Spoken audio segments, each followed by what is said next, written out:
नमस्कार। मेरा नाम राम कल्याण मीणा, सह आचार्य राजनीति विज्ञान, राजकीय महाविद्यालय झालावाड़। आज हम BA part first paper first में जो राजनीति विज्ञान में शक्ति की धारणा है उसके बारे में चर्चा करेंगे। राजनीति विज्ञान के अध्ययन के अंतर्गत ये आवश्यक हो जाता है कि हमारे द्वारा मानव के सार्वजनिक व्यवहार को निर्धारित करने वाले और राजनीतिक व्यवस्था को प्रभावित करने वाले तत्वों का अध्ययन किया जाए और यदि यथार्थवादी दृष्टिकोण अपनाया जाए तो इस संबंध में जो तत्व सबसे प्रमुख रूप में उभर कर हमारे सामने आता है वह निश्चित रूप से शक्ति ही है। प्रारंभिक काल से लेकर अब तक राजनीति विज्ञान विषय के विद्वानों द्वारा शक्ति के महत्व को स्वीकार किया जाता रहा है। भारत में राजनीति विज्ञान के जनक कौटिल्य ने दंड शक्ति, जो कि शक्ति का ही पर्याय है, को राजनीति का मूल आधार माना है।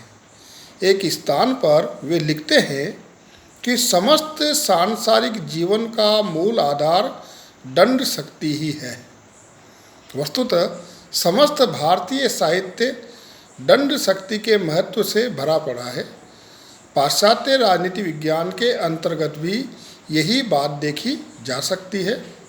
बेकर के अनुसार राजनीति शक्ति से अपृथकनीय है और कैटलिन ने राजनीति को शक्ति का विज्ञान माना है।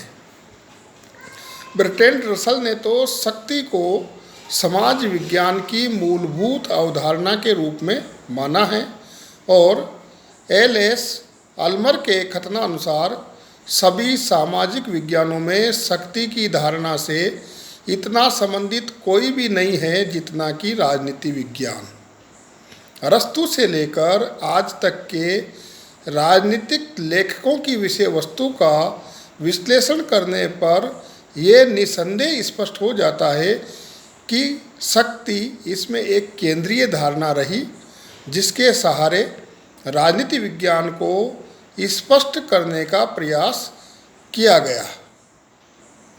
राजनीति विज्ञान में शक्ति की धारणा को समझना इसलिए भी आवश्यक हो जाता है कि इस संबंध में जो मिथ्या विचार प्रचलित है उन्हें दूर किया जा सके। लॉर्ड एक्टन का प्रसिद्ध कथन कि शक्ति भ्रष्ट करती है और निरंकुश शक्ति पूर्णतया भ्रष्ट कर देती है, हमारे मन और मस्तिष्क में शक्ति के प्रति एक दुर्भावना को जन्म देती है।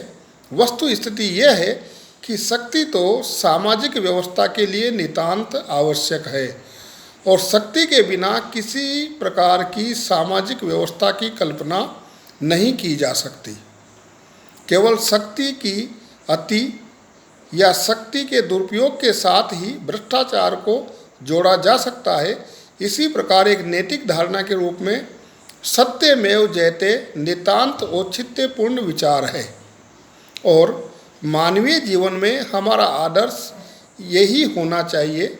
लेकिन वस्तु स्थिति यह है कि सत्य के पीछे शक्ति का बल होने पर ही उसके विजय की आशा की जा सकती है।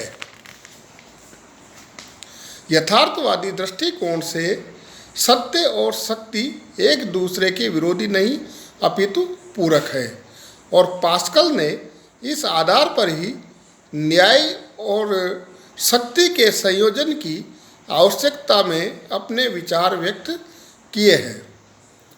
अब शक्ति का अर्थ और व्याख्या को अगर देखते हैं तो रॉबर्ट बायस्टेड के अनुसार शक्ति बल प्रयोग की योग्यता है, न कि उसका वास्तविक प्रयोग। मैकाइवर कहते हैं शक्ति होने से हमारा अर्थ व्यक्तियों या व्यक्तियों के व्यवहार को नियंत्रित करने, विनियमित करने या निर्देशित करने की क्षमता से है। मार्गेनथाउ के अनुसार शक्ति का प्रयोग करने वालों तथा उनके बीच जिन पर इसे लागू किया जा रहा है एक मनोवैज्ञानिक संबंध होता है। शक्ति में वह प्रत्येक वस्तु सम्मिलित है जिसके माध्यम से व्यक्तियों पर नियंत्रण स्थापित किया जाता तथा उसे बनाए रखा जाता है। आर्गेन्स्की कहते हैं, शक्ति दूसरे के आचरण को अपने लक्ष्यों के अनुसार प्रभावित करने की क्षमता है। लासवेल, कैप्लान और हर्बर्ट साइमन ने शक्ति को प्रभाव प्रक्रिया के रूप में परिभाषित किया है।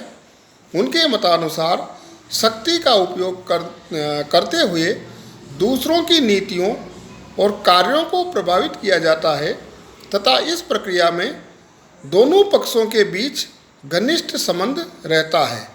रॉबर्ट ए डेल के अनुसार शक्ति लोगों के पारस्परिक संबंधों की एक ऐसी विशेष स्थिति का नाम है जिसके अंतर्गत एक पक्ष द्वारा दूसरे पक्ष को प्रभावित कर उससे कुछ ऐसे कार्य कराए जा सकते हैं जो उसके द्वारा अन्यथा न किए जाते हों।